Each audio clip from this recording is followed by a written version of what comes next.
네, 안녕하세요. 영민한 투자, 오늘은 영민한 김프로로 인사드립니다. 여러분들의 고수버디 권재현이고요. MTN골드 김영민 매니저, 영민한 김프로 나와 있습니다.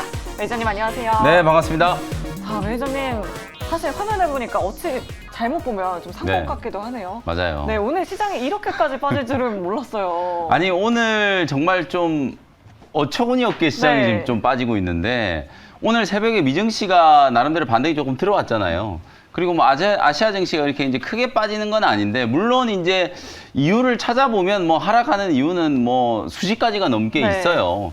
그런데도 불구하고 최근에 이제 글로벌 증시가 조금 안정되고 있는 과정이었다는 측면에서 보면 오늘 우리 시장 하락이 조금 더 충격적이지 않나 이런 생각이 조금 듭니다. 아, 그러니까요. 그럼 오늘의 라운딩 본격적으로 시작을 해보기 전에 증시 코스 진단부터 먼저 해보도록 할게요. 네. 자, 오늘의 증시 코스 어떻게 평가하실까요? 네, 오늘 코스 상황은 파5홀로 진단해드리도록 하겠습니다. 네, 굉장히 어려운 고난이도의 파5 홀로 진단을 맞습니다. 해주셨습니다. 거의 제가 한 2달 만에 네. 파5홀로 지금 진단을 해드리는 것 같은데, 사실 이제 제가 파5홀로 진단을 해드리는 건 시장이 더 힘들어질 거다라는 전망을 얘기한 게 아니라 그만큼 지금 시장이 이제 견디기 힘들 정도로 좀 어려운 구간이기 때문에 네. 이제 여러분들이 너무 비관론에 여러분들이 그 매몰되실 필요가 없다라는 점을 꼭 좀 말씀드리고 싶거든요. 오늘 사실 IT 업종이 정말 많이 빠지잖아요. 반도체주들이 너무 많이 빠져요. 그렇죠. 반도체 네. 관련된 소부장 종목들이 그냥 평균적으로 5에서 7%씩 그냥 다 급락을 하고, 반도체 종목들이 빠지기 시작하니까 2차전지 소재 종목들도 빠지고 제약바이오 종목들도 조금 흔들리는 것 같고, 거기에다가 대형주들 중에서도 뭐 조선주가 그나마 조금 버티고 있고, 나머지 이제 금융, 철강, 건설 이런 종목들은 속절없이 지금 하락이 좀 진행되고 있는 상황이거든요. 네. 결국은 우리 시장이 이제 빠지는 이유는 경기 둔화에 대한 우려, 경기 둔화를 넘어서서 이게 경기 침체로까지도 이어질 수도 있다라는 그런 우려가 이제 시장에 반영이 되는 거고, 또 하나는 미국의 어떤 공격적인 긴축으로 인해서 한미 간에 이제 금리 역전 현상이 생기게 되면 자본 유출이 지금보다 또 더 심해지지 않겠는가, 뭐 그런 식에 대한 우려 때문이거든요. 그리고 이제 모든 이제 이유들을 다 떠나서 오늘 수급적인 측면만 놓고 보면, 여러분들 중에 이제 오늘 오전에 시장을 이제 좀 집중해서 보신 분들은 되게 좀 이상한 흐름을 하나 포착하신 분들이 계실 거예요. 중소형주들, 소위 말해서 우리가 이제 스몰캡이라고 하는 종목들, 뭐 코스피 종목이든 코스닥 종목이건 이런 스몰캡 종목들의 매도 상위가 전부 JP모건 창구였다라는 거 여러분들 아마 맞아요. 확인하신 분들이 계실 텐데, 네. 그게 이제 들리는 소문에 의하면 키움증권발 이제 CFD 계좌 반대매매 물량들이라고 지금 얘기를 하더라고요. 그래서 결국은 오늘도 지난주에 시장 급락으로 인한 가격 하락 때문에 나타나고 있는 이 반대매매 물량들이 급격하게 쏟아지면서 지수 하락을 좀 부추기고 있는 그런 이제 측면이라고 보고, 뭐 업황에 대한 리스크, 경기 둔화에 대한 리스크, 매크로 변수에 대한 리스크는 이미 시장에 상당 부분 반영이 되어 있는 상태잖아요. 어쩔 수 없이 또 신용 잔고가 좀 많이 이제 노출이 좀 되어 있었던 상황이고, 특히나 또 공매도에 취약한 우리나라 이제 시장 상황을 감안해 봤을 때 저점을 만들기 위해서는 한 번 정도 겪어가야 될 그런 이제 통과 의례다라는 생각이 조금 들고요. 다만 이제 지수가 이번 주 월요일 날 저점을 만들었던 걸 오늘 또 깨버렸거든요. 네. 그러니까 추가적인 하락에 대한 부분들도 분명히 염두를 좀 해두셔야 돼요. 여러분들이 제가 항상 강조해드리는 것처럼 오늘도 이게 결국은 수급적으로는 반대매매 물량 때문에 시장이 더 크게 흔들리는 거라고 말씀드렸잖아요. 아시아 증시를 보더라도 오늘 뭐 니케이 지수가 급락을 하는 것도 아니고 상해 증시, 홍콩 항생 지수가 급락을 하는 것도 아니거든요. 유독 우리나라만 좀 많이 빠지는 거는 뭐 경제 구조, 아무래도 우리나라가 이제 제조업 기반의 이제 경제 구조를 갖고 있는 국가다 보니까 경기 둔화에 대한 좀 취약점이 분명히 좀 있겠죠. 뭐 그런 부분들을 감안하더라도 오늘 우리 시장의 하락만 놓고 보면 결국은 이런 수급적인 이슈 때문이라고 보여지기 때문에 너무 무분별하게 여러분들 레버리지를 키워서 투자를 하는 건 언제나 좀 경계를 하셔야 된다라는 거. 지금 뭐 속절없이 빠지고 있는 주식들을 자꾸 물타기를 한다라고 해서 지금 이 어려운 상황을 헤쳐나갈 수 있는 게 아니거든요.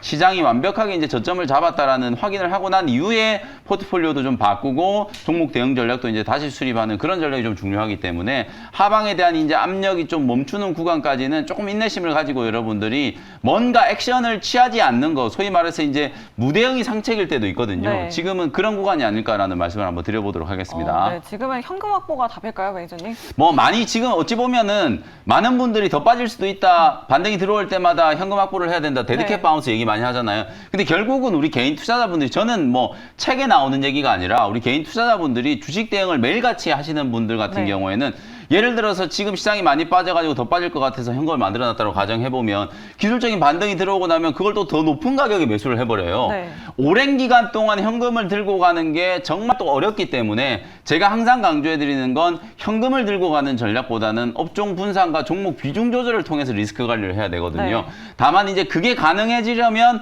바닥이 어느 정도 확인됐다는 시그널이 완벽하게 조금 나와줘야 되기 때문에 네. 지금은 이제 그런 판단을 하는 것 자체가 좀 어려운 구간이잖아요. 그래서 그 구간까지는 차라리 여러분들이 이미 다 빠진 종목 손절 매도하는 것도 결코 현명한 방법은 아니기 때문에 네. 갖고 있는 종목들을 잘 보유하고 계시고 빠지는 게 이제 좀 괴롭고 힘드시더라도 인내심을 가지고 지수 저점이 만들어지고 나면 그때부터는 이제 좀 약한 종목들 걷어내고 조금 더 강하게 반등이 들어올 수 있는 종목들로 교체를 하면서 종목들 비중 조절을 하는 거. 그게 이제 가장 좀 좋은 전략이 될 수 있지 않을까 이렇게 말씀을 좀 드려보겠습니다. 제발 부디 바닥이 나왔다는 시그널이 좀 나왔으면 좋겠어요. 네. 호재성 기사들이 좀 많이 나오면 네. 좋을 것 같은데요. 자, 그럼 본격적으로 오늘의 라운딩 시작을 해보도록 하겠습니다. 자, 첫 번째 홀은 매니저님들 종목들 잘 갖고 있는지 확인해보는 리뷰 홀인데요. 자, 가장 먼저 리뷰해볼 홀은 바로 6월 10일 편입했던 올릭스입니다. 네.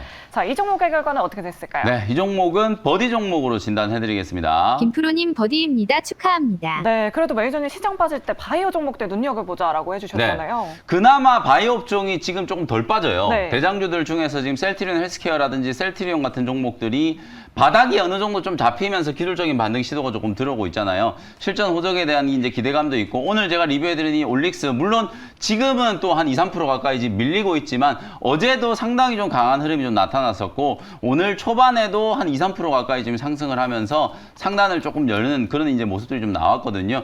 제약바이오 기업들 중에 뭐 ABL 바이오라든지 올릭스라든지 알테오젠 같은 이런 종목들이 사실상 지수가 정말 많이 빠져있는 구간에서 기관 외국인들이 가장 먼저 좀 저점 매수를 했던 종목이다. 제약바이오 업종 같은 경우에는 하락이 시작되기도 전부터 이제 주가가 빠지기 시작해가지고 가장 오랜 기간 동안 하락을 하기도 했었고 낙폭으로 따져봐도 업종별로 가장 좀 많이 빠져있는 업종이거든요. 네. 결국에는 시장이 이제 반등이 좀 들어올 때 낙폭과대 종목들 그리고 지수하고 상관관계가 높은 종목들을 가장 먼저 매수한다라는 측면에서 보면 올릭스라든지 뭐 알테오젠, ABL 바이오 이런 종목들을 계속 좀 관심을 좀 가지시라는 말씀을 좀 드리고요. 아직까지 목표가까지 좀 여유가 있으니까요. 오늘 조정을 이용해서 또 뭔가 좀 매수를 좀 해보고 싶은 분들은 이런 이제 제약 바이오 종목들 쪽에서 해답을 한번 찾아보시면 좋을 것 같습니다. 네, 올릭스 목표가까지 계속해서 홀딩해 보도록 하겠습니다.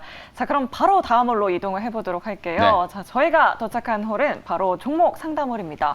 자, 오늘 유난히도 많은 시청자분들이 종목 상담 보내주신 것 네. 같아요. 자, 첫 번째 사연부터 바로 열어보도록 할게요. 자, 2317번님이 현대차를 가지고 계십니다. 17만 5천 원에 비중은 30% 정도 보유하고 계세요. 네. 자, 이 종목은 어떻게 평가하실 건가요? 네, 현대차는 버디 종목으로 진단해드리겠습니다. 시청자님 버디입니다. 희망을 가지세요.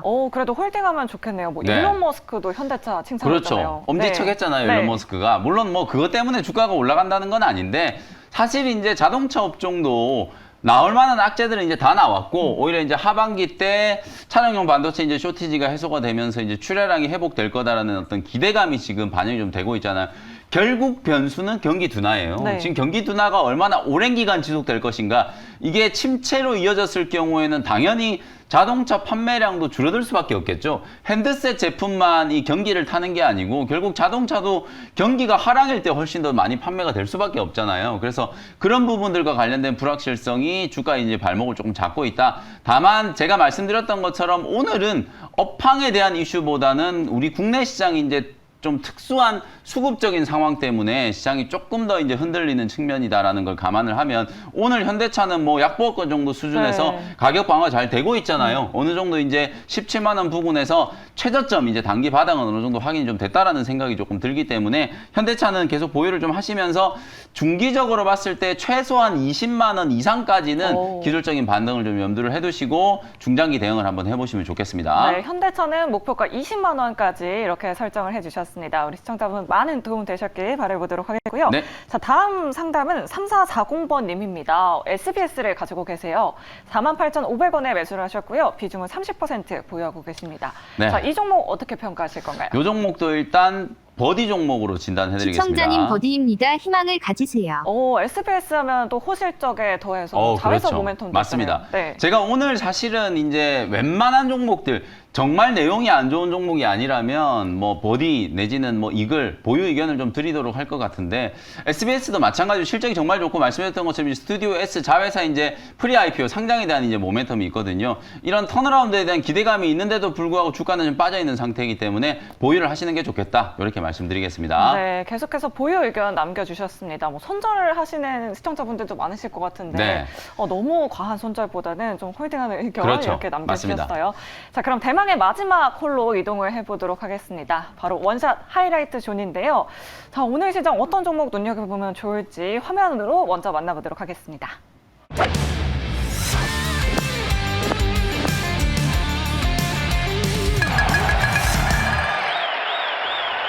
네. 구강약품을 현재가로 편입을 한번 해보도록 하겠습니다. 오늘도 바이오 종목을 가지고 오셨네요. 네. 오늘도 결국은 뭐 시장보다는 지금 제약바이오 종목들이 그나마 조금 잘 버티고 있는 상황이고 오늘 아침에 이제 조금 이슈가 있었잖아요. 우리나라에서 해외 입국자 2명이 네. 원숭이 두창 이제 의심 증상이 발견된다라는 보도가 나와가지고 네, 뭐 진단 키트, 백신 그렇죠. 다 올랐어요. 맞습니다. 대표적으로 뭐 미코바이오메드라든지 녹십자 홀딩스, 녹십자 MS 이런 종목들 진단 키트라든지 백신 관련된 종목들이 장 초반에 워낙 좀 강하게 급등을 했거든요. 아무래도 지금 WHO에서도 지금 원숭이 두창이 전 세계적으로 이상 확산을 하고 있다라는 것 때문에 내일이죠. 현재 시간으로 23일 날 이제 비상사태를 선포할 것인가 말 것인가에 대한 결정을 하기 위해서 네. 긴급회의를 지금 소집을 해놓은 상태거든요. 불과 이제 하루밖에 안 남아있는 상태이기 때문에 뭐 비상사태를 선포하든 안 하든 그게 중요한 게 아니라 우리나라에도 이미 이제 상륙을 했다라는 거 그게 이제 위기감이 조금 고조가 되고 있다라는 부분이고 우리 국내 입국한 이제 한 명 중에 유증상인데도 불구하고 그냥 입국장을 그냥 통과해가지고 더 지금 우려를 낳고 있는 상황이잖아요.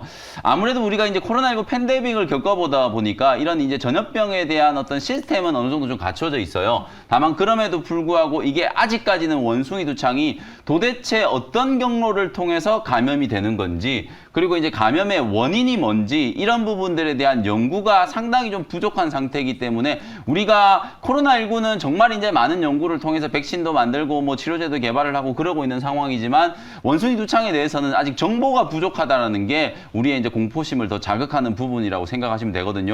오늘 아침에 이제 윤석열 대통령께서도 항바이러스제라든지 백신 보급 조기에 이제 도입을 하겠다라는 부분들을 천명을 했기 때문에 아마 시장이 이렇게 조금 흔들릴 때 약간 테마성 이슈로 이 원숭이 두창과 관련된 종목들이 다시 한번 주목을 좀 받지 않을까. 그동안에 이제 백신 관련된 종목들은 뭐 차백신 연구소도 있고 진원생명과학 이런 종목들이 이제 좀 주목을 좀 받았었는데 오늘은 이제 항바이러스제 치료제와 관련된 종목 중에서는 여러분들이 코로나19 때 익히 알고 계셨던 네. 그 신풍제약. 네. 신풍제약이 피라맥스 갖고 있잖아요. 이게 네. 원래는 항바이러스거든요. 그래서 이제 관련된 수혜주로 이제 묶이고 있고 오늘 제가 말씀드리고 있는 이 부강약품 역시도 레보비러라고 하는 이 항바이러스제를 갖고 있어요. 원래 이게 다 코로나19 치료제로 개발을 하다가 지금 별로 결과가 좀 안 좋았었잖아요. 근데 다시 한번 이제 원숭이 투창 때문에 다시 한번 이 항바이러스에 대한 이제 치료제에 대한 기대감이 지금 나타나고 있는 상황이라서 관련된 종목으로 뭐 주가의 위치를 보면 여러분들이 지금 시장에 많이 올라와 있는 종목들을 추격 매수하기는 좀 어렵잖아요.